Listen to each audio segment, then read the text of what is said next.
So a lot has changed since some of us learnt LaTeX in the last part of the previous century.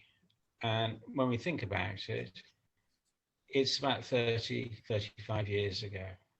So that's a long time ago, and a lot of things have changed then. In particular, we had the internet, but we didn't have the World Wide Web, and we didn't have mobile phones, and laser printers were expensive if they existed, and personal computers were feeble. Now, everything has changed a great deal since then. And right now, we're in the middle of this awful pandemic, which makes face-to-face tuition something that's unusual. But we still want there to be beginners for LaTeX, and we still want them to have a decent time of it.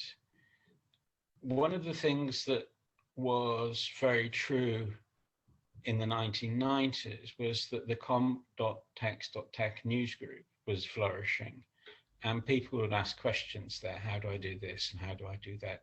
And there was also an FAQ developed, and I spent a lot of time under the tutelage of Robin Fairburns, improving that when the UK TUG committee assumed responsibility for that. And now the FAQ is something of a bygone, and tech.stack exchange is the closest we've got to it now, I think. So I'd like us to go round and each make a small contribution.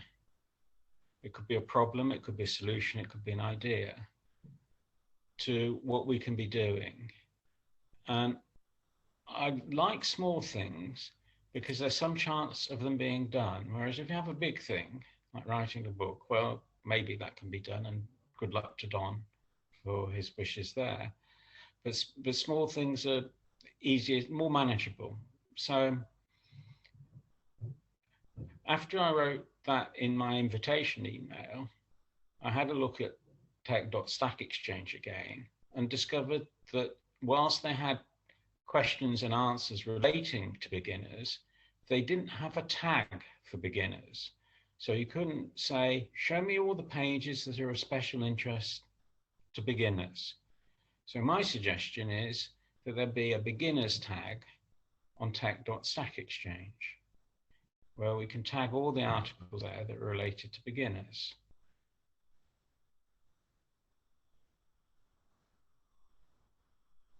So it's now open season for other suggestions or problems or queries or anything else related to that.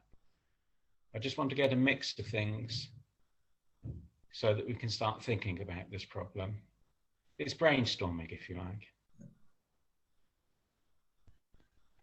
So one of the things that's coming to my mind is, why does somebody learn LaTeX? What's their purpose? I once went to a very nice talk, and the speaker said, people don't want to use your software. They want to have used your software. They don't want to read the manual unless they have to. So the shorter the manual is, the better it is. It's like driving a car. Most people don't want to drive a car, they want to get somewhere. And the easier it is to have that journey, the better it is. So why do people want to have used LaTeX? And we've already seen one good use case, which is the Beamer slides. Another, I think, is writing a thesis of some sort or a journal article. And I think another use of LaTeX is putting mathematics on a web page. I regard that as using LaTeX because I regard LaTeX as a markup language that includes mathematics in its scope. So writing mathematics for MathJax on a web page using LaTeX markup is, I think, using LaTeX. So what are the sort of use cases? And I think something else that is sort of important is for the old people, what are the big changes that we have to take into account to bring our thinking into the 21st century?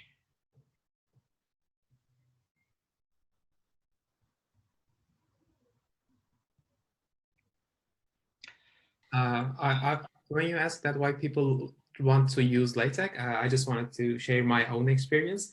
The main reason, the initial reason that I wanted to use LaTeX was the output was so elegant and all the equations were nicely typed as opposed to Microsoft Words or any kind of what you see is what you get editors. And now I'm currently using LaTeX for my senior design project, and the documents are usually long. By the way, my understanding of long is like 80 to 90 pages. And it is very convenient and structured way to use LaTeX for such long documents, especially if you're collaborating with someone else.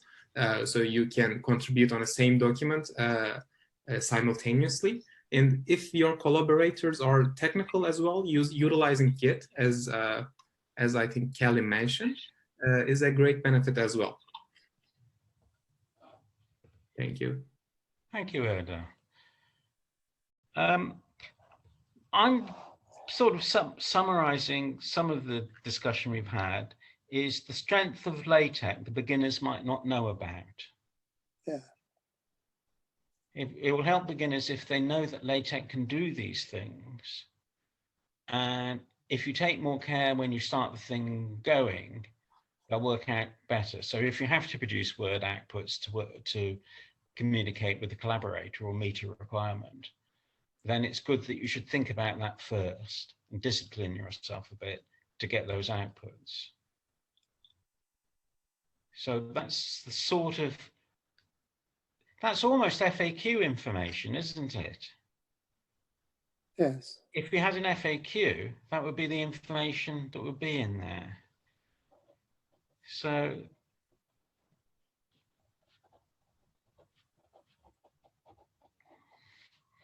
I sort of think that starting a 21st century tech FAQ might not be a bad idea. Not in the sense that we try to be comprehensive or anything, but just here are some resources that I'm putting up on my blog, on my website or whatever, that can be used by anybody that wants to. So it could be Stack Exchange. Stack Exchange is a place for a sort of building an FAQ. So I think that's an idea that might work in the sense of being small and somebody can do it without having any permission from anybody else. I'm going to call upon somebody else to speak. I think we're sort of, I think I'm straying off beginners.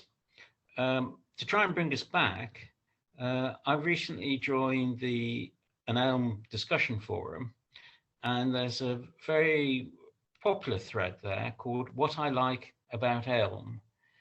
And if we encouraged people to say what I like about tech on LaTeX, that will help provide a community that beginners would find more welcoming. If nothing else, it would allow them to scan through that and identify that there are other people doing presentations or writing accessible documents, whatever it is that needs to be done. It would help them sort of feel part of a community.